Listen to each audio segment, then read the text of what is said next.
Welcome to God Talk, Michael Mack's show. He's with his aunt who's over 100 in New York City tonight.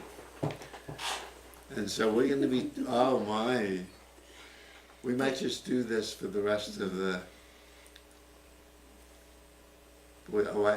yes, it's good that Will is taller. It works better that way. I'll give myself I think I can adjust the seat so I'm more at a no, I don't think I can. I have to be this tall. Sorry. Oh, wait, there we go. There you go. There, I like All this better. right. This is better. This is good. Okay. Group hug. All I right. think we should keep it I was like at the this. beach earlier. I hope I don't smell beachy. You know what? I love the smell of the ocean. That works for me. So Nature. we might begin with one event where we really felt comfortable more than usual. I had a friend who's died and told me,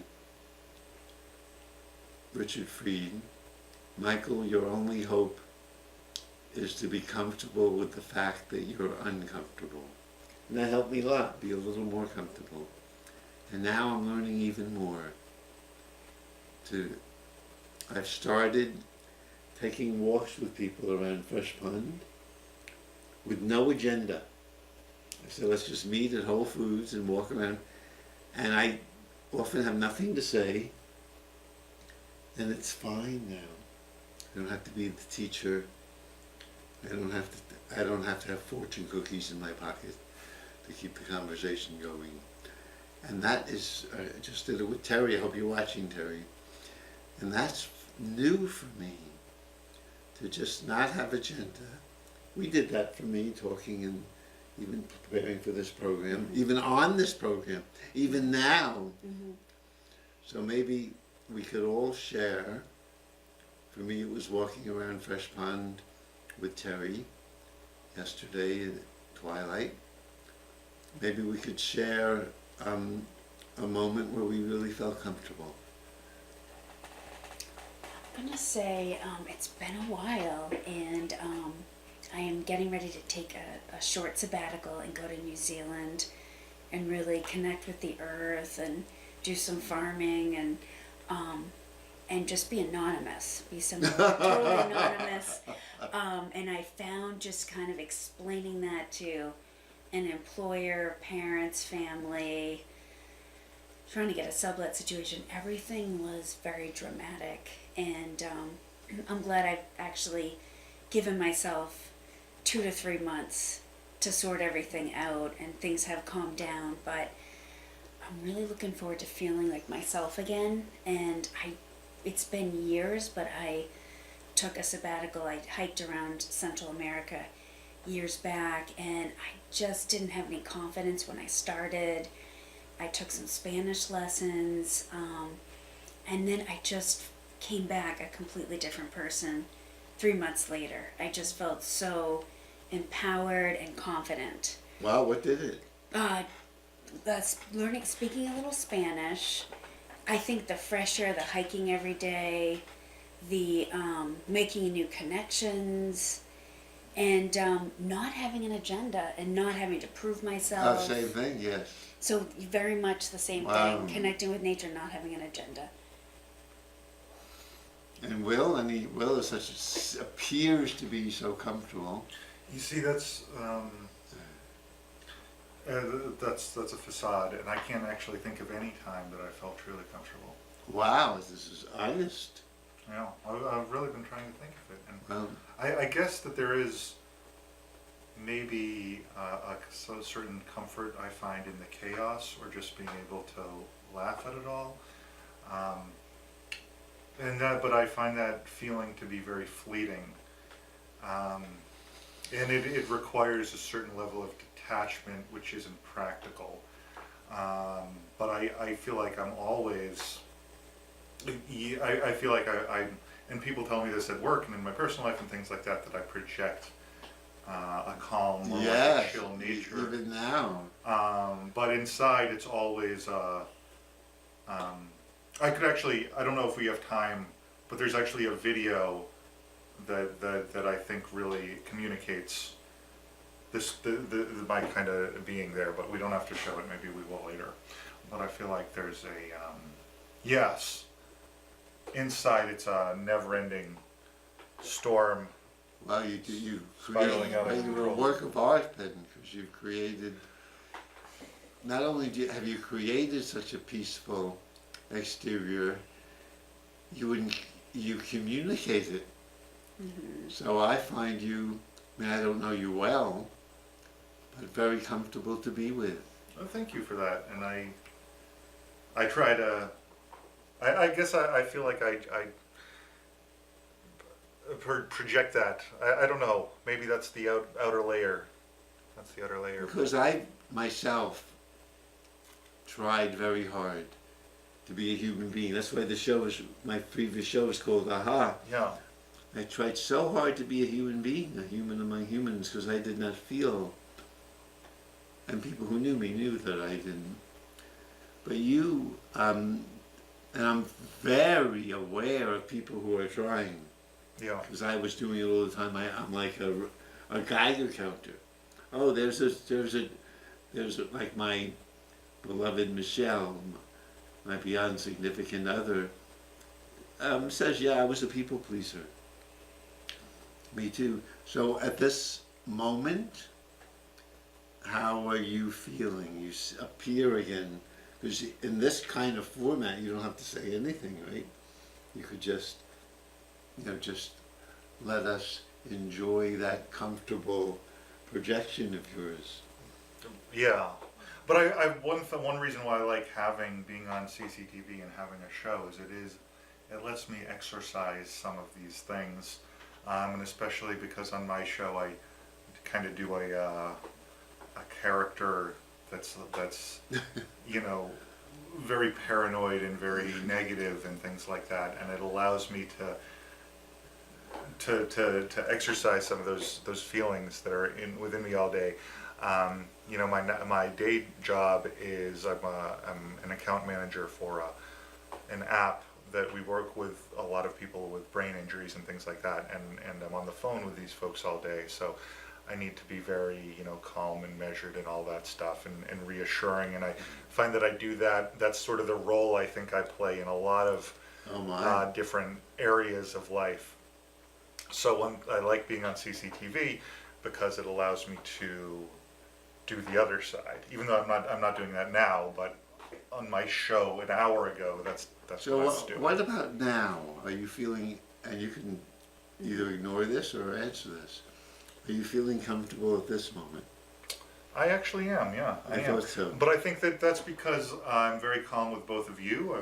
I've known both of you, and I watch your show every week, Michael, or every other week when I'm here, and it's just a very comforting vibe. So I don't feel in any way threatened by this, and I don't feel like there's any sort of expectation of me. Yeah, that's a big thing, especially with Sarah and I here. Yeah, I feel less, right, if I had to do the show alone. Well, I've finally learned. Tell him what you told me about 15 years ago. Can I tell him another story? Oh, yes. Yes. I've told this story, and it happened, oh my, over 40 years ago, almost 45 years ago. And it sounds good, but maybe now it might be true. I'm dangerous because I can tell these, like the projection that you're doing, I can tell these stories, but not really let them all the way in.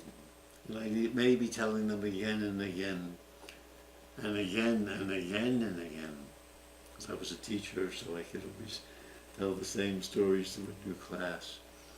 Maybe, but only maybe, did I let it in entirely. I had a friend on this show before your time, I think, Will, called Joel Keenan.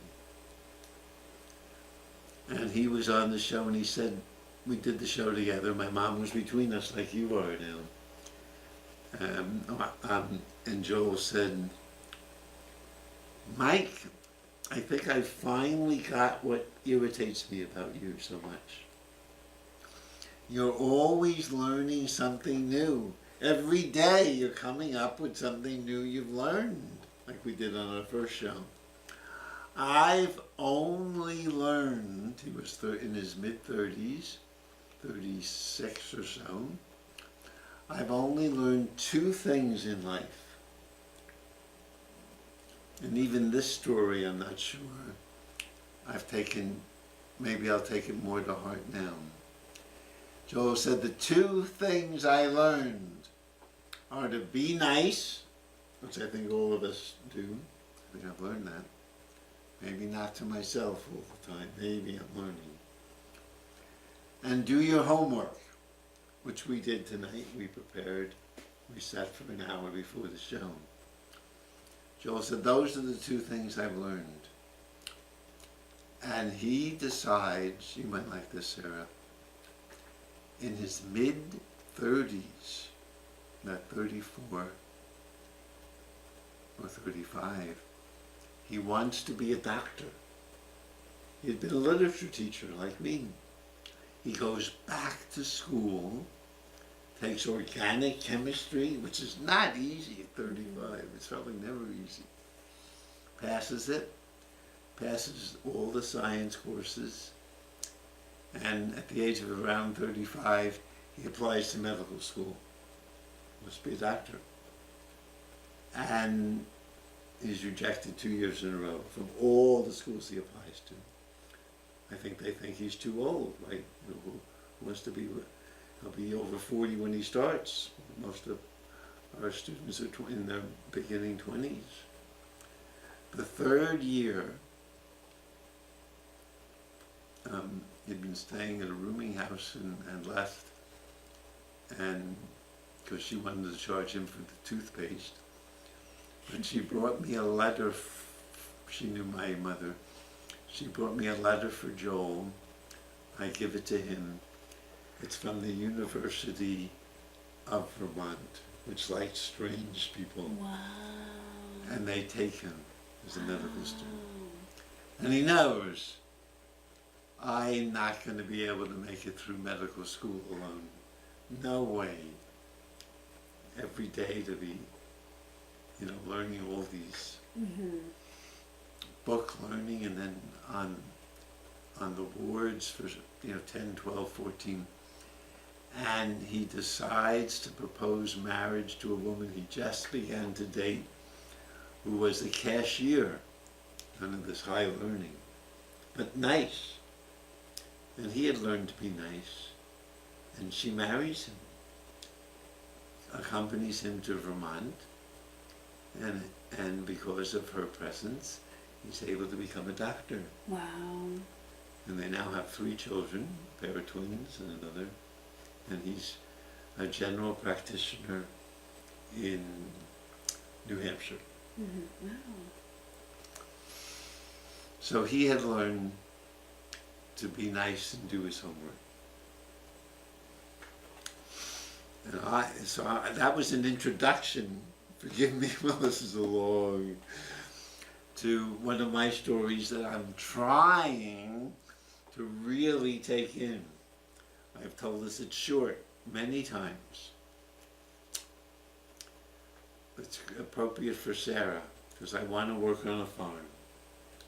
I think my body, I'm way too much in my head. I need to work with my hands.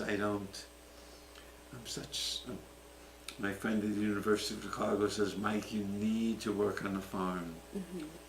And I listened to him. And one afternoon on a religious kibbutz, after grinding manure, chicken manure, into the ground for 8 hours,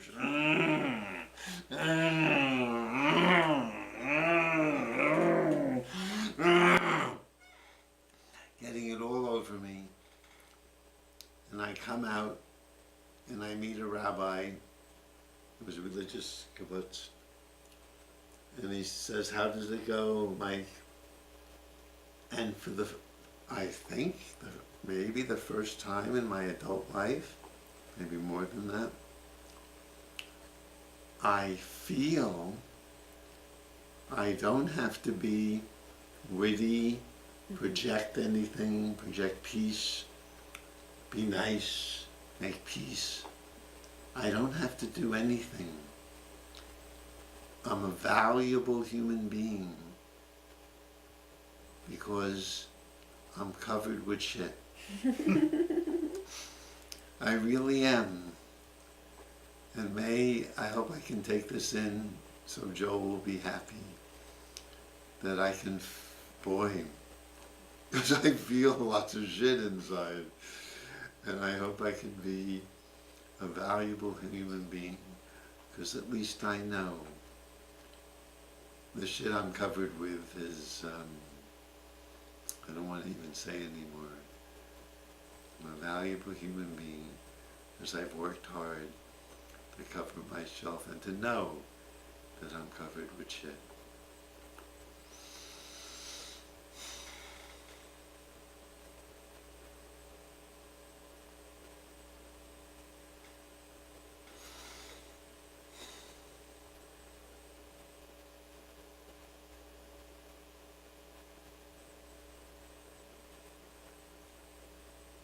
Well, we've got, which is maybe appropriate, a very hard song. I'm going to ask Will to sing it cold. Yes, may I? Sure. It's called Got Rot, Unknot. Got Rot or Not? Unknot. I don't know this one. You might. I won't even tell you the melody, okay? Because you can come up with your own. You can read it if you want, but it's a song. You can do with it what you want. Yeah, so this is one of my favorite of yours, Michael. And the reason is because I don't know, for some reason I'm drawn to imagery that's I don't know what the word is. Well, I guess I'll just do the poem and then, but it's supposed to be a song, I'm supposed to sing it? You can do, no supposed to's on this It was show. written as a song or a poem? I wrote it as a poem and then started to sing it. I would like to sing, but see, this would be, to me, it's a little bit like, it might be like a heavy metal song or something. Yes, go for it. If you can, without a cappella. Maybe we'll join in. Okay. Well, maybe we'll join in. Okay, so I have a hard time singing. I've learned this. I have a hard time singing in anything. I don't have any range as a singer, and even in my natural kind of baritone rumble, I still can't hit many notes. Compared to Sarah and I, who are just... Oh, wonderful. But I was thinking to do something like the heavy metal, Yeah. but if I were to do that, I think a lot of the heavy metal singers have more of a high pitch, like, running to the car, running in the car. But I can't do that sustainably. Oh, just do a little of it. We'll I have help an you. idea. Yes? You do the first page, we do the second page. Okay. That was beautiful. So if I go like, but I'm gonna do it a little differently. I'm gonna be like, rotting to the core, rotten to the core. My infecting sores rot me through the core. If you are my friend, here is what's in store. Irritated raw wounds corrupt your core. When you are my love, treated like a whore, festering with sores, we'll rot many cores. We'll love making war, breaking all the laws, exploding rotting cores, drinking in the gore. Wow. And so why don't you do that your way? Or You want to go on? Yeah. Okay, go on. rotting through our cores, we're forced to sense more. Inside gutless guts, screams that make us nuts. We'll have to go on.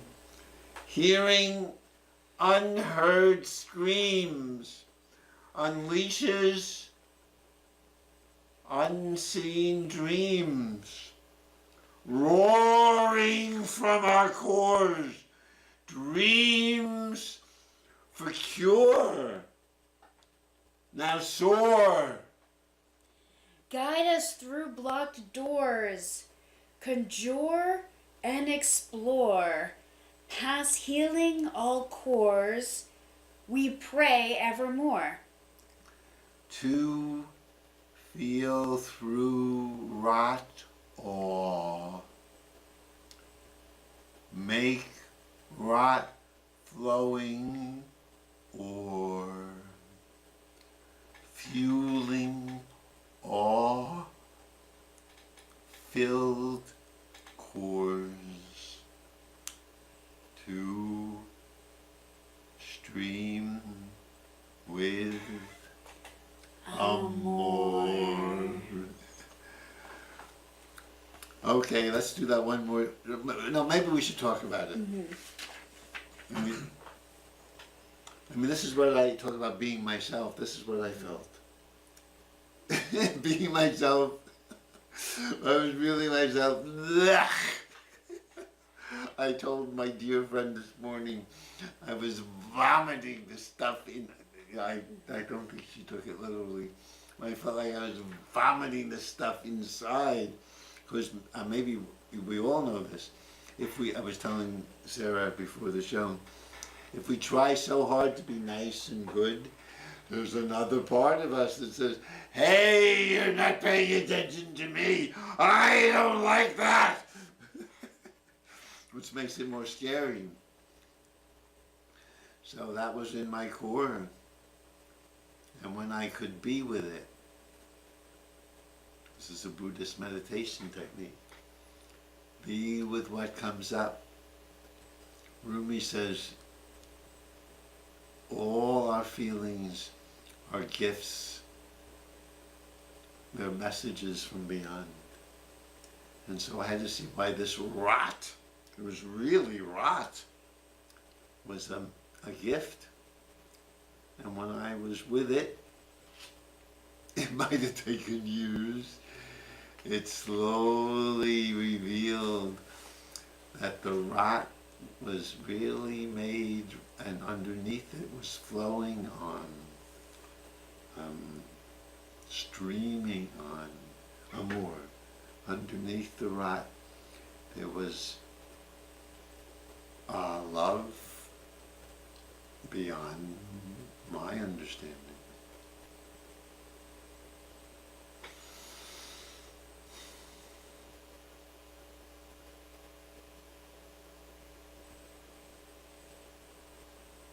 Do you remember your dreams? Typically? Yep. I like that. Hearing unheard screams unleashes unseen dreams. Roaring from our cores, dreams for cure now soar. Well, the things both of you were saying, in some ways what Will was saying, is not explicit, he wasn't saying it in words, but he was saying, both of you, all of us, we want to be more whole. We want to be more whole.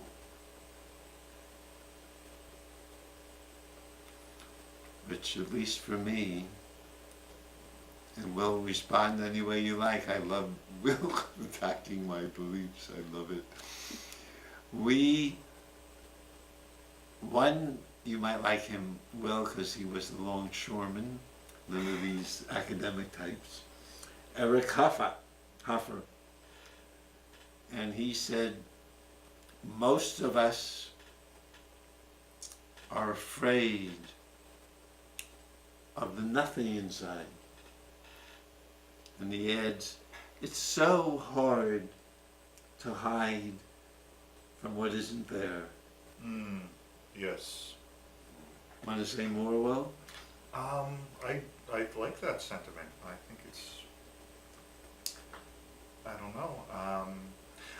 I think part of maybe what it's kind of getting to is those of us who spend a lot of time in our own heads will sometimes, and we don't mean to, because even it can come from a place of very low self-esteem, but you develop some sort of delusion of grandeur as far as inventing reasons that other people might not like you, or remembering things that you might have said that might have offended someone or that you're embarrassed by, and you create this whole character of yourself that's negative. And it's always, I believe, important to remember that no one really cares that much about you, and that, you know, they care probably about as much about, they probably spend as much time thinking about what a jerk you are as you do thinking about them in that way, which is none at all. Yeah. And we're all just kind of going about life. That's very beautiful. So, you know, the nothing inside, yeah, because it's like you create something out of nothing. So Wow. And Sarah was mentioning something like that when she went to South America with no agenda and nothing to prove. So maybe we've answered our question of both how to become more comfortable with ourselves and finding how to be a free spirit when we have nothing to prove. It's interesting, there's I was reading, this woman studied stroke. She was a neurophysicist. 25 seconds at Harvard, and she had a stroke herself, and every day that she woke up was a new day. And she said the only thing that mattered, because her degrees didn't matter, nothing mattered at that point, she had to learn everything, was the person's presence when they entered the room to her. Wow. Their energy. Wow. So she just said, bring good energy, and when you meet someone, that's all they'll really remember.